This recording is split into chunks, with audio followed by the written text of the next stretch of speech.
ভারতের আশা ভরসা বিএনপি। এবং সর্বশেষ জানাবো এবার ভারতীয় মিডিয়ার আক্রমণের টার্গেট তারেক রহমান।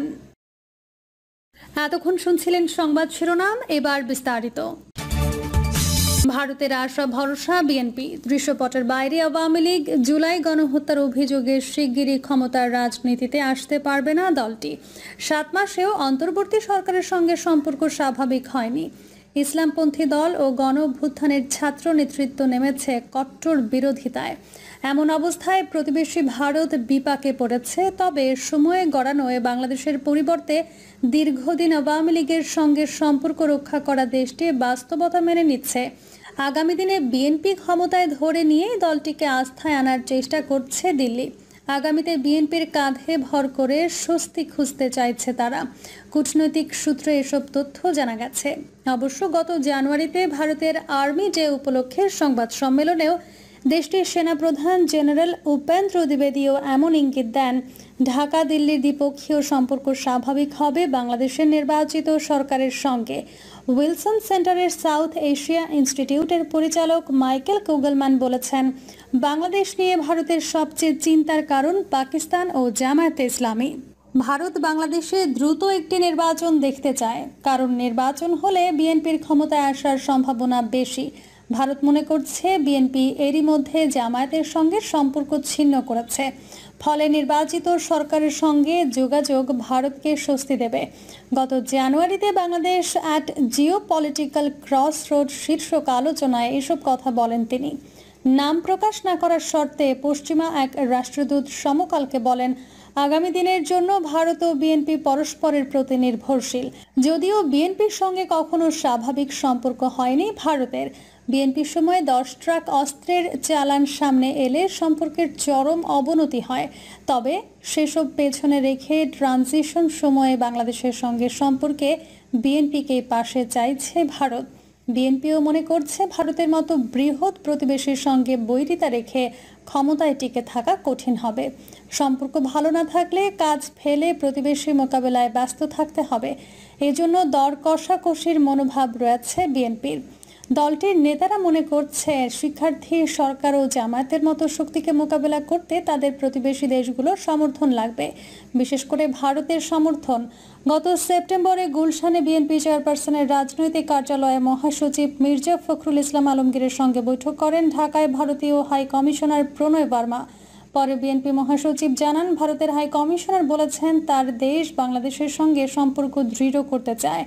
একই সঙ্গে দুদেশের নিরাপত্তা ইস্যুতে একসঙ্গে কাজ করতে ইচ্ছুক। আরও সুস্থ সম্পর্কের দিকে যেতে আগ্রহী তারা। রাজনৈতিক দল হিসেবে বিএনপির সঙ্গেও তারা সম্পর্ক দৃঢ় করতে চায়। এই সম্পর্কে আরও কিভাবে ইতিবাচক জায়গায় নেওয়া যায় সেভাবে তারা কাজ করতে আগ্রহী। সূত্রের ভাষ্য, বাংলাদেশের পরিবর্তে ভারতের সঙ্গে আওয়ামী লীগের সম্পর্কের পর্দা এখন উন্মোচিত। বাংলাদেশে হাজারো ছাত্র জনতাকে হত্যার অভিযোগে অভিযুক্ত আওয়ামী লীগ প্রধান শেখ হাসিনা সহ অন্যান্য সারির নেতারা সীমান্ত পেরিয়ে ভারতে আশ্রয় নেন এবং তাদের সুরক্ষা নিশ্চিত করে দিল্লি। অন্যদিকে বাংলাদেশ ও আওয়ামী লীগের ওপর ভারতের প্রভাব কেমন ছিল তা দেশটির প্রয়াত রাষ্ট্রপতি প্রণব মুখার্জির লেখা বই দ্য কোয়ালিশন ইয়ার্সে স্পষ্ট। এতে বলা হয়, 2008 সালের ফেব্রুয়ারিতে বাংলাদেশের তৎকালীন সেনাপ্রধান জেনারেল মঈন আহমেদ ভারত সফরে যান। তখন ভারতের তৎকালীন পররাষ্ট্রমন্ত্রী প্রণব মুখার্জির সঙ্গে তার বৈঠক হয়। সেনাপ্রধানের আশঙ্কা ছিল শেখ হাসিনা ক্ষমতাসীন হলে তাকে চাকরিচ্যুত করবে, কিন্তু মঈন আহমেদের চাকরির দায়িত্ব ব্যক্তিগতভাবে নেন প্রণব। তিনি আশ্বস্ত করেন, শেখ হাসিনা ক্ষমতাসীন হলেও তার কোনো সমস্যা হবে না। 2008 সালের জাতীয় নির্বাচনে বিজয়ী হয়ে শেখ হাসিনা সরকার গঠন করে। এরপর থেকে গত বছর 5 আগস্ট পর্যন্ত শেখ হাসিনাকে ক্ষমতায় রাখতে প্রত্যক্ষ পরোক্ষ ভূমিকা রাখে ভারত। বাংলাদেশে অনুগত সরকার থাকায় আঞ্চলিক রাজনীতি সহ সার্বিক বিষয়ে স্বাচ্ছন্দ্যে ছিল দিল্লি। কিন্তু সব উল্টে দিয়েছে ছাত্র জনতার অভ্যুত্থান।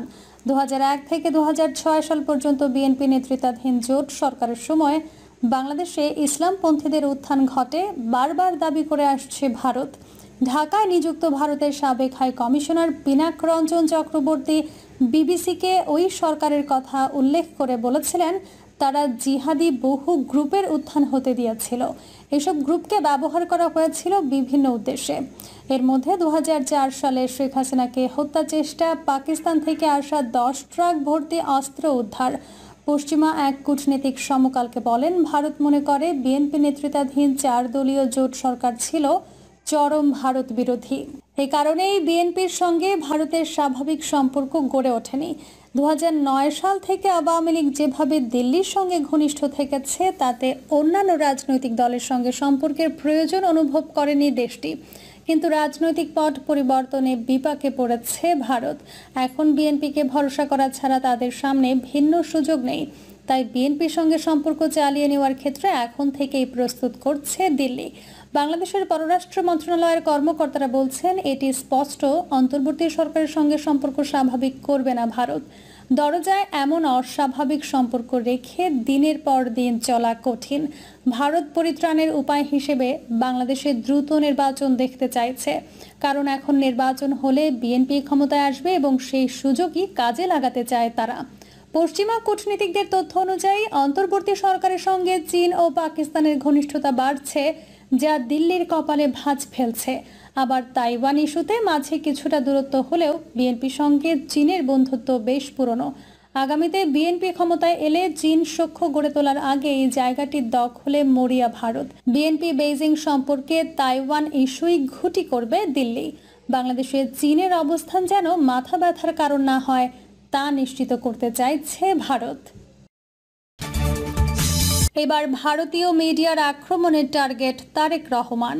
গত 13 জুন শুক্রবার লন্ডনে ডক্টর ইউনূস তারেকের বৈঠকে চূড়ান্ত সাফল্যের পর আওয়ামী লীগের পুনর্বাসনের সম্ভাবনা একেবারে শূন্যের কোঠায় নেমে গেছে। একদিকে হতাশা এবং অন্যদিকে আতঙ্কের ফলে ভারতের শেল্টার নেওয়া আওয়ামী লীগ এবং তার মেন্টর ভারত দিক বিদিক জ্ঞান শূন্য হয়ে পড়েছে। ওইদিকে তাদের মধ্যেই একটি খবর ছড়িয়ে পড়ে, গত 16 জুন থেকে শেখ হাসিনা আওয়ামী লীগের রাঘব বোয়ালদের বিচার শুরু হচ্ছে। সুতরাং এই বিচার বানচাল এবং ইউনূস তারেক সৌহার্দ্যকে বিনষ্ট করার জন্য ভারতের অঙ্গুলি হেলনে এবং শেখ হাসিনার নির্দেশে বাংলাদেশকে অস্থিতিশীল করার জন্য তারা বিভিন্ন কর্মসূচি নিয়েছে। এই কর্মসূচির অংশ হিসেবে 16 জুন আন্তর্জাতিক অপরাধ ট্রাইব্যুনাল বা আইসিটির কাছে আওয়ামী সন্ত্রাসীরা একটি ক্রুড বোমার বিস্ফোরণ ঘটায়। উল্লেখ করা যেতে পারে, ক্রুড বোমা হলো সেই ধরনের বোমা যেটি টাইম বোমা হতে পারে অথবা রিমোট কন্ট্রোল পরিচালিত বোমা হতে পারে। শাহবাগ থানার ওসি খালিদ মনসুর বলেন, বিস্ফোরণটি ঘটেছিল অতি প্রত্যুষে 5টা 25 মিনিটে। বিস্ফোরিত বোমাটির পাশে একই ধরনের আরেকটি বোমা ছিল। সম্ভবত কোনো টেকনিক্যাল কারণে সেটি বিস্ফোরিত হয়নি। ঢাকা বিশ্ববিদ্যালয় সংলগ্ন মেডিকেল সেন্টারের কাছে আরও 7টি তাজা বোমা পাওয়া যায়। সেগুলো সংশ্লিষ্ট বোমা বিশেষজ্ঞরা অকার্যকর করে দেয়। গত 1 জুন, যেদিন শেখ হাসিনার সাবেক স্বরাষ্ট্রমন্ত্রী আসাদুজ্জামান খান কামাল, পুলিশের সাবেক আইজি আব্দুল্লাহ আল মামুন সহ অন্য আসামিদের বিরুদ্ধে আনুষ্ঠানিকভাবে চার্জশিট দাখিল করা হয় এবং যেটি টেলিভিশনে সরাসরি সম্প্রচার করা হয়, সেই দিন ট্রাইব্যুনালের সামনে 2টি বোমার বিস্ফোরণ ঘটানো হয়। একই দিন অর্থাৎ 16 জুন অতি প্রত্যুষে আনুমানিক সূর্যোদয়ের আগে ঢাকা বিশ্ববিদ্যালয় ক্যাম্পাসে নিষিদ্ধ ঘোষিত ছাত্রলীগের ব্যানারে 15 থেকে 18 যুবক একটি ঝটিকা মিছিল করে। পত্রিকান্তরে প্রকাশিত রিপোর্ট